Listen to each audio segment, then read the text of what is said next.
My daughter's call shattered the stormy night, her voice weak and broken. "Mom, I'm so cold.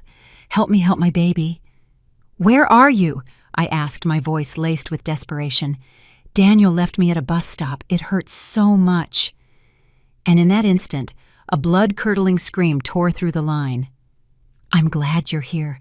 If you're watching this video, please like, subscribe, and tell me in the comments where you're listening to my story of revenge. I want to know how far it has reached." The rain was pouring down in sheets, as if trying to drown our entire small town. I was sitting in my small kitchen. The weak yellow light illuminated a pile of freshly washed clothes. My hands slowly folded each item, trying to keep my mind busy. It was a habit of mine, the habit of a mother, used to worrying to keeping everything in the house in order. The drumming of the rain on the tin roof was a roar that seemed to drown out any other sound. But when the phone rang, I jumped. The screen lit up, showing the name I was always waiting for, always worrying about. Sarah.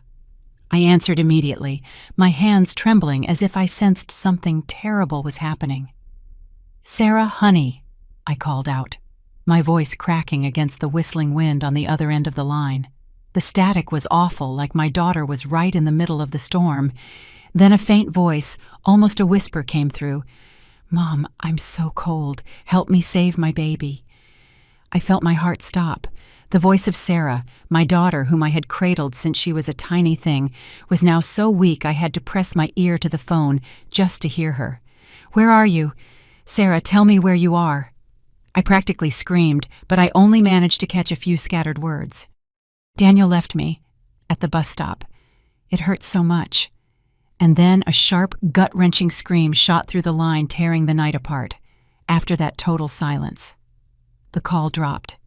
I stood there frozen, the phone still clutched in my hand, as if letting it go would mean losing her forever. I tried calling back again and again, but I only heard the cold voice of the operator. "The number you have dialed is not available." My head was spinning. Where was Sarah? What had she said about Daniel? Which bus stop? And the baby? My grandson. What was happening? I stopped thinking and started acting. I grabbed the old raincoat hanging in a corner and took the keys to my husband's truck. He had passed away 3 years ago, leaving me his old pickup with its faded headlights and wipers that screeched with every move. I ran to the garage, not caring about my soaked shoes or the rain hitting my face. I had only one thought in my head. I had to find Sarah.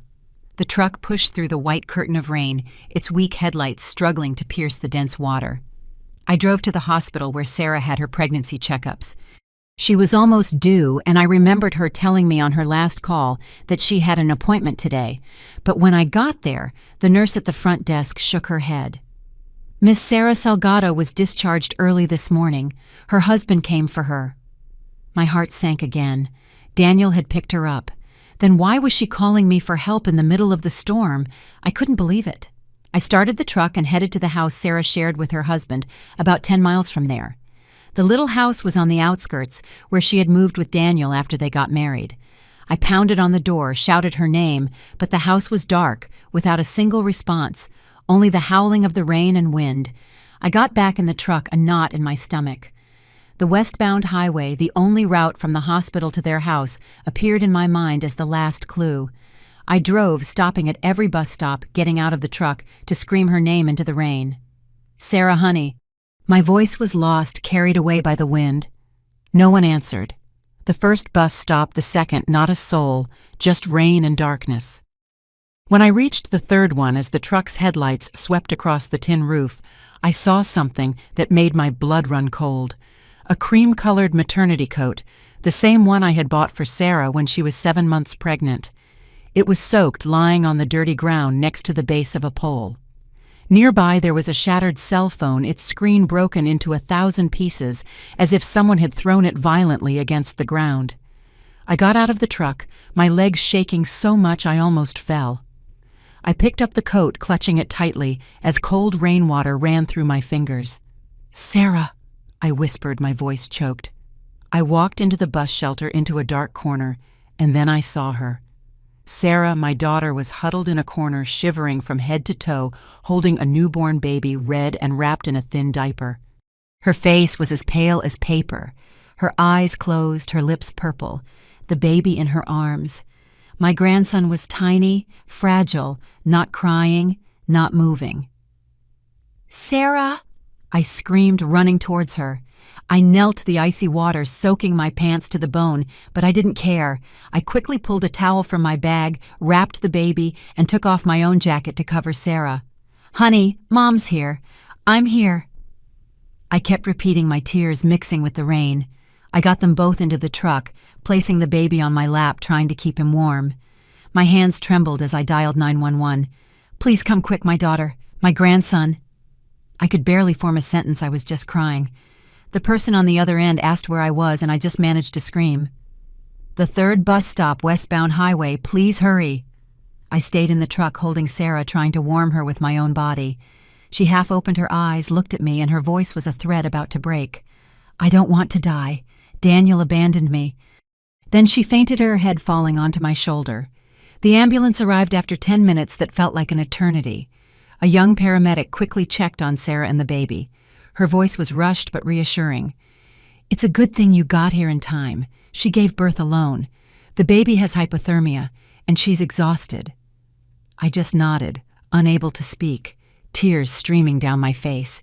They loaded them both into the ambulance, and I followed in my truck, gripping the steering wheel to keep from shaking. In my head, Sarah's words echoed endlessly. "Daniel abandoned me." Rage washed over me, but I knew it wasn't the time to think about him. I just wanted my daughter and my grandson to be safe. At the hospital, they were taken to the recovery room. I sat in the hallway, my clothes soaked and my hands still trembling. I didn't dare close my eyes. I didn't dare think about what would have happened if I had arrived any later. Every time the door to the room opened, I flinched, hoping for good news. Finally, the next morning, a doctor came out to talk to me. His voice was serious but firm. "Your daughter is showing signs of physical and mental exhaustion. You were lucky to save them both." I nodded, thanking him, but my heart was still heavy. Sarah was out of danger, but what had happened to make her give birth alone in the middle of a storm in an abandoned bus stop? And Daniel, the son-in-law I once trusted, what had he done to my daughter? The days that followed that stormy night, I walked around like a ghost. Every time I closed my eyes, I saw the image of Sarah huddled in the corner of the bus stop, holding her tiny baby, her lips purple. 3 days passed where I barely moved from the hospital, sitting outside the recovery room waiting for any news. Until the morning of the 3rd day, when Sarah woke up, I could finally breathe. She was lying in the hospital bed, her eyes tired, but they lit up when she saw me. "Mom," she called, her weak voice melting my heart. I took her hand. It was ice cold, as if the chill from that rainy night was still trapped in her body. "You're okay now, sweetie. I'm here," I whispered, holding back my tears. Sarah was very weak, but she recognized me. I asked her what happened that night, hoping she would tell me everything, but she just shook her head, her gaze lost, repeating the same phrase. "Daniel left me because I talked back to him." Hearing that broke my soul. Talked back, Sarah was so gentle. Since she was a child, she had never dared to contradict anyone. How could they blame her like that? I insisted. "What do you mean, talked back? What did you say to him that made him leave you in the middle of a storm?" But Sarah just lowered her head, pressing her lips together, and whispered, "I'm scared. I don't want you to worry." I squeezed her hand, trying to hide the fury growing inside me. Scared. What was she scared of? Of Daniel, or that I wasn't strong enough to protect her? Daniel, the son-in-law I once considered a good man, never showed up at the hospital. Not one visit, not one call. I called him, my voice trembling with rage. "Daniel, where are you?" "You know she almost died." But on the other end of the line there was only silence, and then a curt text message appeared on my screen. "You have no business meddling in my family's affairs." Reading it, I wanted to throw the phone. Family. He dared to call what he had done to Sarah, a family I sat in the hospital hallway, staring at the flickering fluorescent lights on the ceiling, and I promised myself I wouldn't let this go. I couldn't let Sarah continue living with a man like that. On the fourth day, the doctor discharged Sarah. She was still weak, but I didn't want her to stay in the hospital a minute longer. I took my daughter and my grandson to my house, the little house where I had lived for decades, the one that was once filled with Sarah's laughter as a child. I prepared a bottle for the baby, changed his diaper, and then sat next to Sarah, watching her hold her son with that same lost look in her eyes. "I'm going to take care of you both," I told her, trying to make my voice sound firm. "You don't have to worry about anything." Sarah just nodded, but I knew she didn't quite believe me. There was something in her eyes like a locked door I didn't know how to open. Not even a day had passed when, while I was making some broth for Sarah in the kitchen, I heard loud, sharp knocks on the door. I opened it, and there in front of me was Mrs. Helen Daniels' mother, with 3 neighbors behind her. She wore a dark floral dress, her hair pulled back in a tight bun, her face as hard as a stone. "Linda," she said in a voice so loud the whole neighborhood could hear. "We've been looking for Sarah for 3 days. The girl has postpartum depression. She ran away from home. And you have her hidden here without telling her family. I was frozen as if I had been slapped."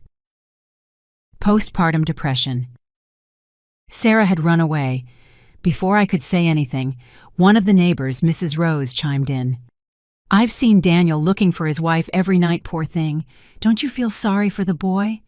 I couldn't hold back anymore. "Sorry? Sorry for what?"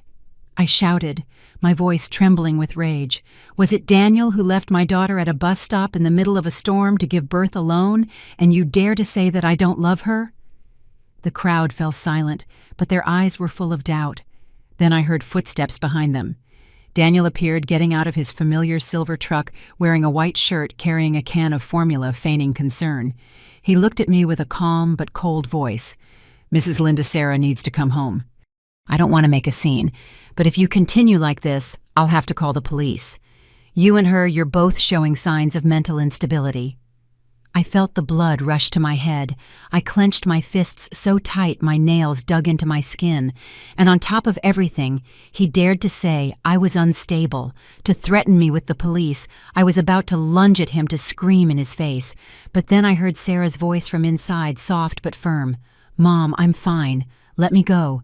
If they stay here making a scene, it will affect you too." I turned and saw my daughter at the door holding her baby, her eyes red, but trying to stay calm. My heart broke. Sarah, my shy girl, was now trying to protect me when she was the one who needed protection.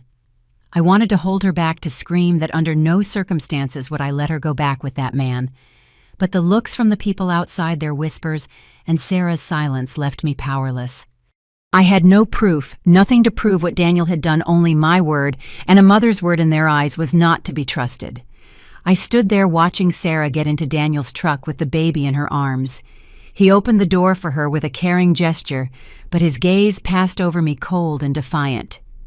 Mrs. Helen walked behind, saying nothing more, but her mocking smile seemed to say that I had lost. When the truck disappeared, I stood at my front door, feeling like my world was collapsing. I had let my daughter go back to that house where I knew she wasn't safe. Tears welled up, but I didn't let myself cry for long. I picked up the phone and called Mark, my younger brother, the only person I trusted to help me. "Mark," I said with a broken voice, "we have to find proof. I can't let this go as if nothing happened." The night they took Sarah back to her husband's house, I couldn't sleep a wink. My little house, which used to be filled with my daughter's laughter, now only had the ticking of the clock and the sound of my heart pounding in my chest. Early the next morning, I drove to my brother Mark's workshop. He worked in a small corner that smelled of oil and wires, a place where I always felt safe when I needed help. Mark was sitting in front of an old laptop, typing quickly, surrounded by scattered electronic parts. I pulled up a chair, sat across from him, and told him everything. The call in the rain, the soaked coat, the scene with Mrs. Helen and Daniel taking my daughter away. My voice trembled not from fear, but from rage. "Mark," I said, pulling Sarah's shattered phone from my bag, "I found this at the bus stop. See if you can recover anything. I need to know what happened to her." Mark took the phone, examined it from all sides, squinting as if he were deciphering a riddle.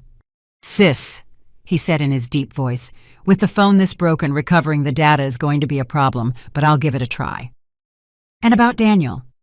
That guy is no fool. He knows how to make everyone believe he's the perfect husband. If you want to confront him, you need stronger evidence than just your word. What if we install something in his house? I froze. Install cameras. Microphones. The idea filled me with both hope and fear. Is that legal, Mark? I asked quietly. Mark shrugged. Legal or not, do you want to save Sarah? If he was capable of leaving her stranded in a storm, he's not going to stop there. I nodded, though I felt uneasy inside, but I knew Mark was right. Daniel was too cunning, always acting like the devoted husband in front of the neighbors. I had seen him bring Sarah flowers in full view of the whole neighborhood, smiling as if nothing was wrong. But behind closed doors, I didn't know what my daughter was enduring. I ran a hand over my face, trying to push away the helplessness. Okay, I said with more resolve. Let's do it, but very carefully. I don't want Sarah to get hurt. Mark nodded and pulled a miniature camera from his toolbox, no bigger than a coin, and a recording device as thin as a sheet of paper. Sis, I know Daniel usually takes Sarah to the supermarket to buy diapers on Saturday afternoons. He loves to pretend he's an attentive husband. That's our chance to get into his house. I nodded, my heart racing. I wasn't used to doing things behind people's backs, but for Sarah, I would do anything. On Saturday afternoon, I drove at a safe distance following Daniel's silver truck. He took Sarah to the supermarket on the outskirts about 10 minutes from their house. I parked in a discreet corner and watched Sarah get out of the car, carrying the baby, walking slowly, as if she had no soul. Daniel was by her side, carrying a bag, smiling and waving to an acquaintance in the parking lot. He acted so well that I almost believed he really cared about her, but I knew it was just a facade. When they went into the supermarket, I sent Mark a text. Now. Mark moved like lightning. He was wearing a dark jacket, a cap, and slipped into the house through the back door where Sarah used to leave a spare key under a flower pot. I waited in my car, my heart pounding a mile a minute, my eyes glued to the phone, terrified someone would discover him. 10 minutes later, Mark sent me a message. Done. The camera is in the artificial plant in the living room. The microphone is behind the curtain near the baby's crib. Sis, now we just have to wait. I let out a breath, but the anxiety didn't go away. I knew that what I was about to see was going to hurt, but I needed the truth. That night, I sat in my living room in front of Mark's laptop. He connected the camera, and the image of Sarah's house appeared. My breath caught in my throat as I saw her sitting on the couch holding my grandson, her face pale and her eyes empty. The baby was sleeping in her lap, so small his tiny hands clutching his mom's clothes. Then the door opened and Daniel walked in, his shirt wrinkled and his brow furrowed. He threw a bag on the floor and yelled, "I come home dead tired from work and this house looks like a pigsty. You're so useless." His voice was as sharp as a knife, every word a wound in my heart. Sarah said nothing. She just lowered her head, holding her son tighter. He walked over to her and pointed a finger in her face. "If I didn't bring money into this house, the two of you would have starved to death by now. Why can't you be even half the woman Bianca is, huh?" Mark and I were silent. Bianca. Who was that? I had never heard Sarah mention her. But Daniel's tone, the way he compared her to someone else, made my blood boil. I wanted to jump through the screen and get my daughter out of that house, but all I could do was clench my fists, my nails digging into my palms until it hurt. Mark turned to me, his voice grave. "Sis, this is proof, but we need more. He's not just emotionally abusing her, he's hiding something else. Have you ever heard of this Bianca?" I shook my head, feeling like an even bigger secret was about to be uncovered. That same night, the second video left me breathless. It was midnight. My grandson started crying, and Sarah went out onto the balcony with him in her arms, trying to calm him down. She sang to him softly, her voice trembling as if she were fighting not to break down. Then the balcony door opened, and Daniel came out in a t-shirt, his hair messy. He didn't shout, but his voice was icy cold. "If you dare to come out here again, don't expect me to come pick you up a second time." Sarah stopped singing and turned to look at him, but she said nothing. She hugged her son tighter, as if it were the only way to protect them both. He went back inside, slamming the door, leaving Sarah alone under the dim streetlight. I turned off the screen. I couldn't take it anymore. I felt fire inside me, but I knew I had to stay calm. If I acted on impulse, if I went to his house right then, I would only make things worse. A week after Mark and I installed the cameras in Sarah's house, I felt like I was living in a never-ending nightmare. More than 10 hours of footage, more than 30 short clips that Mark meticulously extracted, showed that the son-in-law I once trusted was not just a cold man, but a monster. He insulted Sarah, called her useless, compared her to a woman named Bianca, whom I still knew nothing about. But even though those videos made my blood boil, I knew they weren't enough. I needed proof from that stormy night, the night Daniel abandoned my daughter at the bus stop, leaving her to give birth alone in the middle of nowhere. That would be what he couldn't deny, what would stop him from continuing to act like the perfect husband. I decided to go back to the westbound highway to the place where I found Sarah. I brought a printed photo, one of Sarah wearing the cream-colored maternity coat I had bought for her. It wasn't a great picture, just a quick snapshot I took when she tried it on, but her smile in that picture hurt my soul. I drove, stopping at every bus stop, every roadside diner, every small gas station. I showed the photo to everyone I met. Vendors, security guards, even truck drivers on their break. "Have you seen this young woman?" I would ask, my voice hoarse with exhaustion. Most shook their heads. Some looked at me with pity, as if I were an old woman looking for something that didn't exist. At a small gas station near the third bus stop where I had found Sarah, I ran into an older man with gray hair cleaning the windshield of a light blue cargo truck. He wore an old jacket. His hands were rough, but his movements were slow and careful. I approached him. I showed him the photo, trying to stay calm. "Sir, have you by any chance seen this young woman?" "She was wearing a cream-colored coat. She was pregnant. She might have been around here a week ago." The man looked at the photo, frowned, and then shook his head. "No, I don't really remember her. A lot of people pass through here." I didn't give up and asked him, "Were you here last Tuesday night?" "Around 10 o'clock, it was raining very hard." He stopped cleaning the glass, looked at me, and seemed to search his memory. "That night, it was pouring down in sheets. You could barely see the road. I thought I saw someone standing by a post at the bus stop, up ahead in my headlights, but I figured it was a broken sign. I couldn't stop, my truck carries gas. It's too dangerous." My heart beat faster.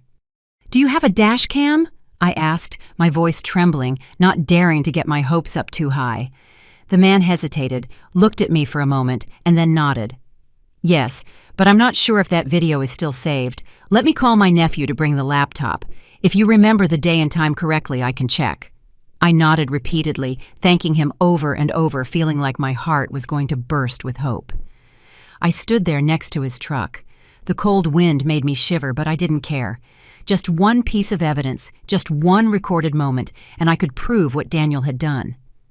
2 hours later, I was sitting in a small cafe next to the gas station across from the truck driver and his nephew, a slim young man with an old laptop. The boy opened the dash cam video files, scrolling through each clip until I told him their stop around 10:36 on Tuesday night. He rewound in slow motion, and then on the screen I saw it. Daniel's silver truck parked right under the roof of the third bus stop. I recognized it instantly. I had seen it too many times, its headlights an unforgettable memory. Daniel got out wearing a black raincoat, opened the passenger door, and yelled something at the person inside.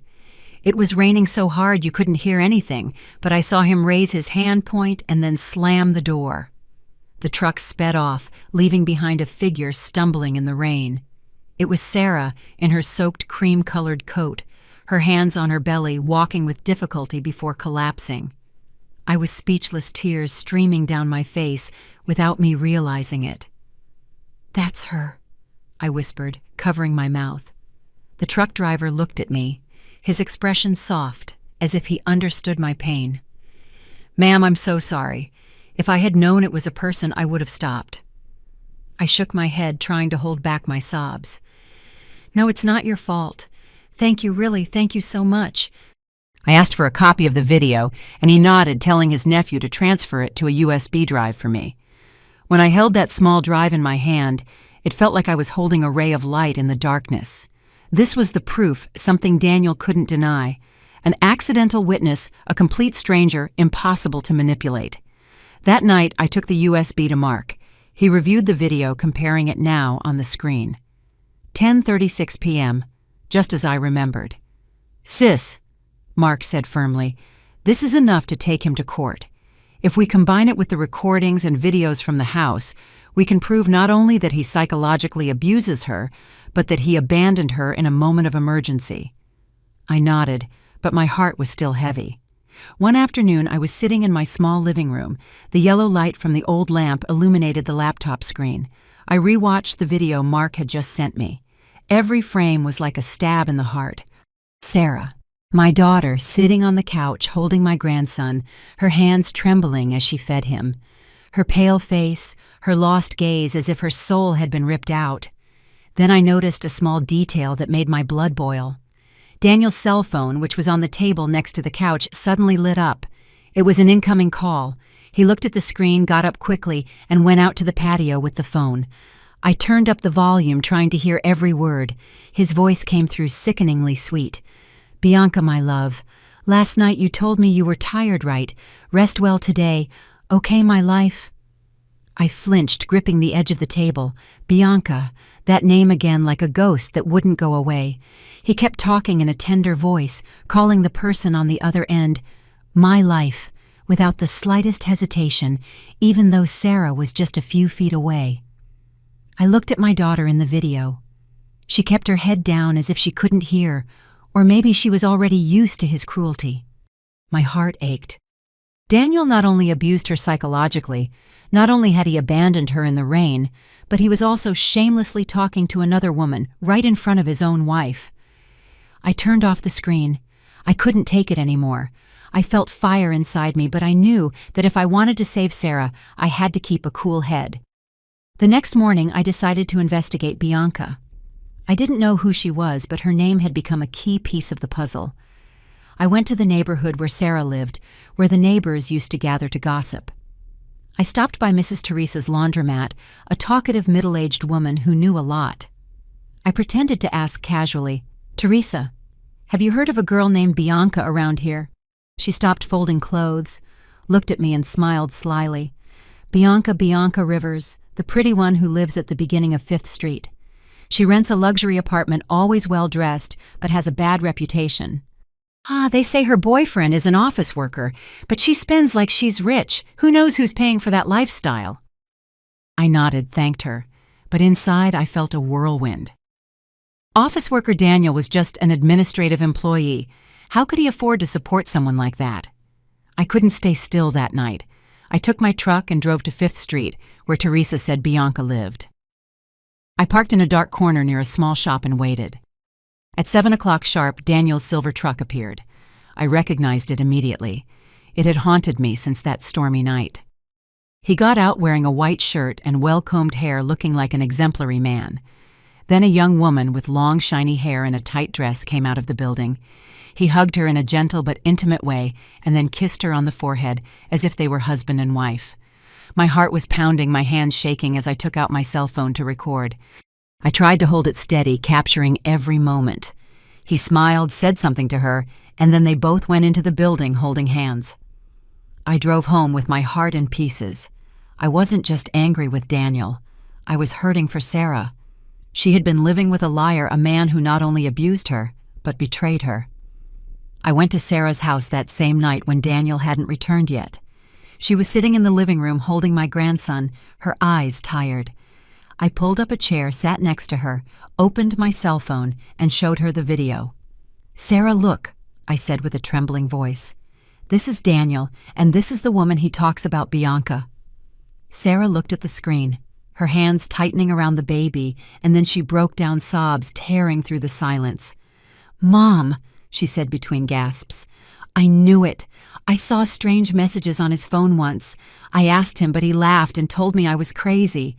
And that night, the night he left me at the bus stop, it was because I dared to confront him." I hugged Sarah, feeling her body tremble in my arms. "Why didn't you tell me?" I asked, as my own tears fell. She shook her head. "I was scared, Mom. He said if I told anyone, he'd make everyone think I was crazy. I didn't want you to get into trouble." I felt a deep bitterness. Sarah, my good girl, always trying to protect me, even when she was the one who was hurt. I stroked her hair, trying to stay calm. I'm not going to let him keep hurting you, I promise. But in my mind, a bigger question began to form. Daniel was just an administrative employee. Where did he get the money to rent a luxury apartment, buy expensive clothes, and maintain Bianca's lifestyle? I remembered the videos the way he always boasted about earning the money to support Sarah and the baby. Something wasn't right. I decided to investigate further, and the next morning I went to Daniel's company during his lunch break. I introduced myself as his mother-in-law, asking to speak with management about an important family matter. The receptionist, a young woman named Anna, took me to a waiting room. As I sat down, she whispered to me with a worried voice, "Ma'am, haven't you heard? Our bosses are investigating Daniel. There are reports of unjustified money transfers from inside the company, and everyone suspects it was him." Anna's words were like a flash of lightning in my head. Money. So Daniel wasn't just cheating on and abusing Sarah. He was also involved in something shady at his job. I thanked Anna, trying to appear calm, but inside, I felt a hurricane. A week later, I received an unexpected call.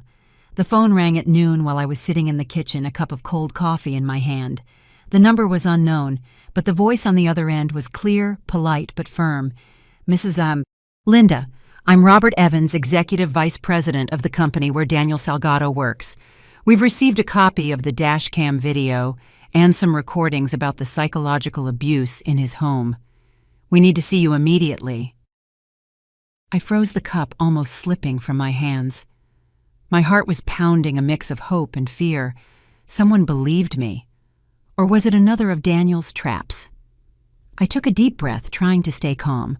"Of course I'll be right there. What time works for you?" Mr. Evans replied, "Today at 2 p.m. at the headquarters. Bring any documents you have. We need to review everything thoroughly." I arrived at the offices, a modern glass building in the city center. Sitting in a small conference room, I felt out of place among the leather chairs and polished wooden table. Mr. Evans entered, a middle-aged man with graying hair and a sharp gaze. He was accompanied by a woman with black hair dressed in a gray blouse with a look so alert it seemed she could see through things. "I'm Valentina Morales," she introduced herself with a firm voice. "Internal auditor. I've been tasked with investigating the suspicious money transfers related to Daniel Salgado." I nodded, trying to hide my nervousness. "I brought everything I have," I said, placing the USB drive and a folder of documents on the table. "This is what I've gathered on Daniel." Valentina opened her laptop, displaying a detailed analysis chart. She pointed to the screen. Her voice was monotonous but convincing. "In the last 3 months, $112,000 have been withdrawn from the company's account, divided into multiple transactions, and transferred to a secondary account in the name of Bianca Rivers. There's a history of expenses on a luxury apartment on 5th Street spa services and expensive gift cards." I looked at the numbers, the words on the screen, unsurprised. I already suspected Daniel was up to something shady when I found out about Bianca, but seeing the proof so clearly filled me with rage and pain. He not only abused and betrayed Sarah, but he was stealing money to support another woman. "Has he been doing this for a long time?" I asked with a trembling voice. Valentina looked at me. "At least 6 months, but we just discovered it thanks to an internal report." I handed them the USB drive. "Here's everything I have," trying to stay calm. The video from the camera in Sarah's house, the recording of Daniel insulting her, the clip from the dashcam at the bus stop, and the photos of him with Bianca. Valentina took the USB, plugged it into her laptop, and reviewed each file. Her expression didn't change, but Mr. Evans frowned, drumming his fingers on the table. "Mrs. Linda," he said, "this is very compelling evidence. It not only demonstrates the abuse, but it reinforces Daniel's motive. He was afraid Sarah would discover his infidelity and the financial fraud, so he looked for a way to silence her." I nodded, feeling as if a weight had been lifted from my chest. Finally, someone believed me. Finally, I wasn't alone. 2 days later, Mark called me in the middle of the night. His voice was rushed. "Sis Daniel's company just issued a statement. He's been suspended indefinitely. He's under internal investigation. I sat up bolt upright in bed, my heart racing. Really, Mark, they acted that fast. Mark chuckled softly. Sis, with what you gave them, they couldn't ignore it. But be careful. Daniel is not one to give up easily. Mark's words sent a chill down my spine. I knew Daniel was cunning, but I didn't imagine he would react so quickly.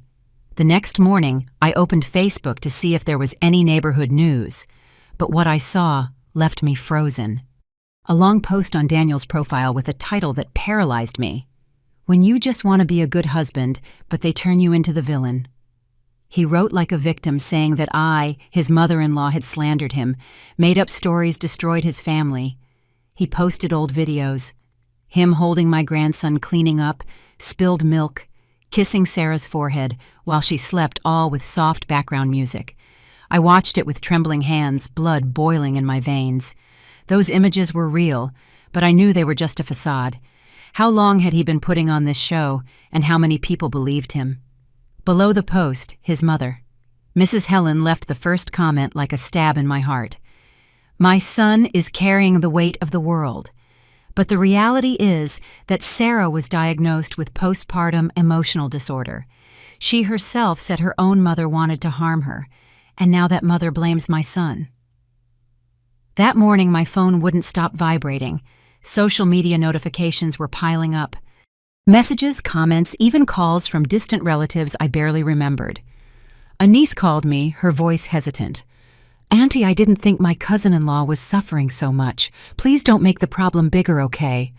I squeezed the phone, wanting to scream, but I stayed silent. I didn't answer. Not because I didn't know what to say, but because I was too tired of having to explain myself. I opened Facebook, and Daniel's post hit me again like a stage play, designed to make me the villain. Shared over 400 times, hundreds of comments of sympathy, calling him a devoted husband, harassed by a controlling mother-in-law. He wrote a long text, every word calculated. Mrs. Linda, my mother-in-law, has always wanted to control Sarah's life. She never accepted me, never accepted her daughter's happiness. Even though Sarah doesn't trust me, I still change my son's diapers. I buy his medicine when he has a fever. I rock him to sleep every night. I read it with trembling hands, blood rushing to my head. She called me the shadow that silently destroys her own daughter's life. He posted short videos, him holding my grandson with a big smile, cleaning up spilled milk, kissing Sarah's forehead while she slept. The music was soft. The lighting of the videos was edited to make everything seem natural and warm. But I knew it wasn't the truth. It was a perfect show staged to hide what he had done. I wanted to scream, to post a reply, but I knew if I did, I would fall into his trap. He wanted me to lose my cool, to become the meddling old woman the malicious comments said I was. Below the post, unknown profiles jumped to Daniel's defense, insulting me. That old woman is jealous of her daughter's happiness, trying to break up a young family. How evil! I read and felt a sharp pain. The neighbors who used to smile at me, who had had coffee with me, now looked at me with suspicion. I went to the market and felt their sidelong glances, the whispers behind my back. That's her Sarah's mom, they say. She slandered her son-in-law. I bowed my head and walked faster, but my heart felt heavy. I had fought to protect my daughter, and now I was the one being criticized.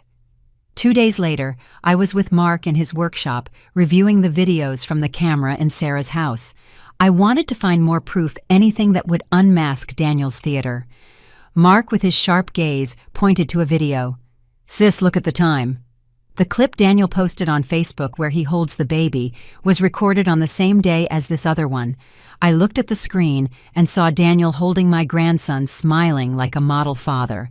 But just a few hours later, in another video from the hidden camera, he slaps Sarah in the living room right after she accidentally spilled a glass of water. How are you going to take care of a child if you're so clumsy? He yelled, his voice icy. Sarah just bowed her head, not daring to answer. I clenched my fists, my nails digging into my skin. Mark, I said with a choked voice. He recorded those videos for show. Did he know we had cameras there? Mark shook his head. No, sis, he didn't know. Those videos are from before. He probably recorded them to maintain an image, but now he's using them to deflect attention. I looked back at Daniel's post and saw a comment that made my heart freeze. Mrs. Helen, his mother, had uploaded a photo of a medical paper with the text, "Patient Sarah Salgado presents symptoms of postpartum depression. It is recommended to avoid contact with people who cause her emotional stress." The logo of a well-known hospital was in a corner with the illegible signature of a doctor. Below the comment, dozens of people shared it, saying that I was the cause of Sarah's depression. That mother is driving her daughter crazy. Poor Daniel having to put up with a mother-in-law like that. I stared at the screen, feeling like the whole world was turning its back on me. Sarah with depression. She had never told me, and the doctors at the hospital didn't mention anything. Was it true, or was it another of his tricks? That night I turned on the TV, looking for something to distract me from the attacks. But a brief news story on the local channel stunned me. The headline on the screen read, "Clinic owner arrested for forging medical documents. More than 40 psychological certificates seized, some used to evade legal responsibility in divorces and disputes." The reporter showed a close-up of the clinic's logo, and I recognized it instantly. It was the same logo from the medical paper Mrs. Helen had posted. I immediately took a picture of the screen and sent it to Mark and to Rebecca, the lawyer I had contacted the week before for advice. "Mark, Rebecca, look at this. That medical paper is fake," I wrote next to the photo, full of hope. Rebecca replied instantly, "Mrs. Linda, this is a major turning point. If we prove the document is fake, Daniel's whole act falls apart." Her voice through the message was cold but confident, like someone who knows they have the upper hand. Mark came to my house the next morning with a printout of the fake medical document. He enlarged the bottom left corner where the clinic's registration number was. "Sis, I already checked," he said, pointing to his laptop. "This number doesn't exist in the national health system. That clinic was just shut down for forging documents. He and his mother went too far." I looked at the number. Those tiny letters I hadn't noticed before, but which now seemed to open a door to the truth. I nodded, trying to stay calm. "Mark, we have to act now. I'm not going to let them keep hurting Sarah with these lies." Rebecca called the district attorney's office to confirm the information about the clinic. A few hours later, she sent me a message. "Mrs. Linda, it's just as you thought. The clinic was shut down last week for selling fake documents for divorce cases and legal disputes. Mrs. Helen's paper is one of them." I squeezed the phone, feeling a new strength. Daniel and his mother had staged a perfect play, turning Sarah into the victim of an invented illness and me into the villain. But now I had the proof to unmask them. I spent the whole afternoon gathering everything. I took out the USB drive with the dashcam video from the bus stop where Daniel abandoned Sarah in the rain. I organized the clips from the hidden camera, the recordings of Daniel's voice insulting and humiliating her. I printed the photo of Daniel hugging Bianca on 5th Street and Valentina's financial analysis, which proved the embezzlement of $112,000 from the company. Finally, I placed the photo of the news story about the fake clinic on top of everything, like the jewel of my evidence collection. I looked at the piles of documents on the table, my heart heavy but full of determination. This wasn't just a battle for Sarah. It was also, for me, a mother who an entire neighborhood had turned its back on just for wanting to protect her daughter. The next morning, Rebecca and I went to the city police headquarters. I walked in with a thick folder, feeling like I was carrying my whole life in my hands. The officer who attended to us, a middle-aged man with a serious look, reviewed every page, watched every video. "Mrs. Linda," he said in a grave voice, "what you've brought us is very serious. We will open an official investigation for the crimes of domestic violence, document forgery, and corporate fraud." I nodded, trying to hold back the tears that wanted to escape. "Thank you, officer," I said with a choked voice. "I just want my daughter to be safe." He looked at me and his expression softened. "We'll do everything we can." After 2 days of statements, the case was turned over to the family court and the criminal court. The hearing was set for 2 weeks later, a time that felt like an eternity to me. I knew Daniel wouldn't just sit back. He was strangely quiet on social media. No new posts, no comments from Mrs. Helen, but I wasn't naive enough to believe he was remorseful. People like Daniel never shut up out of remorse. He was preparing his next move, and I had to be ready. Mark called me one night, his voice rushed. "Sis, I just discovered something. The bank account in Bianca Rivers' name is being emptied little by little, transferring the money to several small electronic wallets. He's trying to cover his tracks." I froze. "What do you mean, is he going to get rid of Bianca too?" Mark confirmed over the phone. "Exactly. I talked to a friend who works at the bank. These transactions started right after Daniel was suspended. He knows he's being investigated, and he's cutting all ties." I immediately called Valentina, and she confirmed it. "Mrs. Linda, our internal records show the same thing. He's using Bianca as a scapegoat. Daniel only keeps people around as long as they're useful to him." I felt a knot in my stomach. I didn't feel sorry for Bianca. She had chosen to be on Daniel's side and had contributed to Sarah's pain. But I saw his cruelty clearly. He not only cheated on his wife and stole money, but he was willing to discard his lover as soon as she was no longer useful. The morning of the hearing, the sky was overcast with gray clouds that seemed to crush my spirit. I arrived early at the courthouse, sitting next to Sarah in a cold waiting room. She was wearing a long, pale blue dress and holding my grandson tightly. Her hands were trembling, but her gaze was firm. I looked at her, feeling a mix of pride and pain. Sarah, my daughter, once so fragile and scared, was now forcing herself to face the nightmare named Daniel. "I'm here, honey," I whispered, taking her hand. She nodded without speaking, but the gentle squeeze let me know she was leaning on me, just as I had always been her support since she was a child. Rebecca, our lawyer, had arrived the night before with a folder full of documents. She reviewed every page, every video, every copy, with the sharp gaze of a warrior ready for battle. Valentina was also there with a stack of accounting papers sealed in red, her face calm but determined. "Mrs. Linda," Valentina said in a grave voice, "today we will make sure he has no escape." I nodded, trying to hide the anxiety that was consuming me. I had come so far, I had gathered all the evidence, but I was still afraid. Afraid that Daniel, with his cunning, would find a way to turn the situation around one more time. Daniel arrived 10 minutes late, walking into the room in a light gray suit, his hair combed, feigning calm. He was accompanied by his mother, Mrs. Helen, and Bianca, the young woman I had seen in the video from 5th Street. Mrs. Helen was dressed in black, her face as hard as a stone, while Bianca kept her head down, her hands clasped in front of her.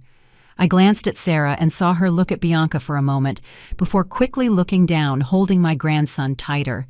I knew she was holding back, fighting to keep the pain from overwhelming her. I put my hand on her shoulder and whispered, "You're so strong, Sarah. I'm here." She nodded slightly, but her eyes were still full of wounds. The hearing began. The atmosphere in the room was as heavy as the sky outside.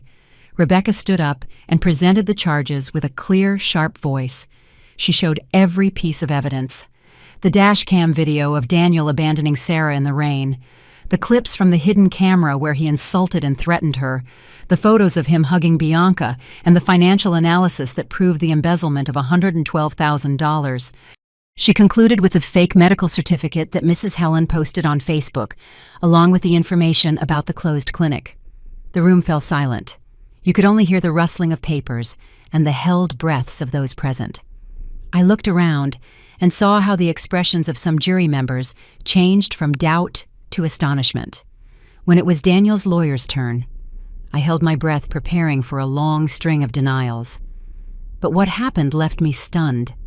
His lawyer, a short man with thick glasses, stood up and said in a calm voice, "We do not dispute the evidence presented." A murmur went through the room, and I felt my heart stop. They didn't dispute it. Daniel stood up, looked directly at the judge, and said in a clear voice, "I admit I made mistakes, but I was not the mastermind. I was only following the orders of my mother Helen and Miss Bianca Rivers, who planned the social media campaign, edited the videos, and obtained the false medical documents." The room erupted in murmurs. Rebecca turned to look at me, her eyes full of surprise. I leaned over and looked at Bianca. She was rigid, her face pale, clenching her hands so tight her nails dug into her skin. Mrs. Helen jumped up, pointing at Daniel and shouting, "Liar! You said you would take care of everything, that I should just do what you told me." The judge banged her gavel, her voice severe. "Order in the court." But Mrs. Helen's cry echoed in my head. Daniel, the one who always acted like the perfect husband, was now turning his back on his own mother and his lover. He was willing to sink them to save himself. Bianca remained silent, not saying a word, her head bowed and her hands trembling. Judge Collins, a middle-aged woman with a penetrating gaze, asked Bianca to take the stand as a witness. She walked slowly, not looking at Daniel, not looking at anyone. Rebecca approached, holding up a bag with a USB drive. Her voice was calm but loaded with pressure. "We have more material, Your Honor, but the important thing is, Miss Rivers, do you have anything to clarify?" Bianca looked up, and for the first time she looked directly at me. Her gaze wasn't of hatred, but something more complex. Regret, fear, or both. Then she looked at Sarah and finally at Daniel, her eyes lingering on him, as if she were weighing something. The room fell silent. Only the ticking of the clock on the wall could be heard. Bianca took a deep breath and said in a low but clear voice, "Yes, I have a lot to say." My heart was pounding, not knowing what she would say.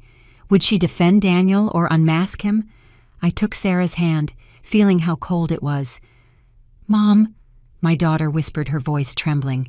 I squeezed her hand, trying to give her some of my strength.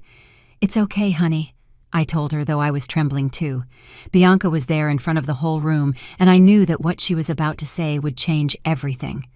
Bianca, standing at the witness stand, began by taking out her phone and handing it to the court technician with a slow movement, as if she were lifting a weight off her shoulders. She opened a series of emails and screenshots. Her voice was monotonous, but heavy with meaning. "This is what I have." The technician projected the documents onto a large screen. I saw the messages Daniel had sent to Bianca. "If my mom finds out about this, blame it all on her. I'll say she did it alone to save face." Then a detailed plan for the Facebook post written by Daniel himself with his scrawled signature at the end. I froze when I saw the chats with a certain Robert M., the fake doctor, where Daniel agreed to buy the false medical certificate for $3,000. And finally, a short clip showing Daniel calling Bianca to scold her for not editing the part where he washed the diapers correctly in the video he used to build his image as a perfect father. The room was silent. I looked at Sarah and saw she was holding her breath, her hands clutching my grandson, her eyes full of tears. I turned to Valentina, and she nodded slightly. Her look seemed to say, "This is the final blow." Bianca continued, her voice firm. "I made a mistake. I thought I was special, that Daniel loved me. I know I'm not a victim, but I can't continue to be an accomplice to his lies either. He deceived all of us. Sarah, his mother, and me." Daniel, sitting in the defendant's chair, had a pale face and clenched fists.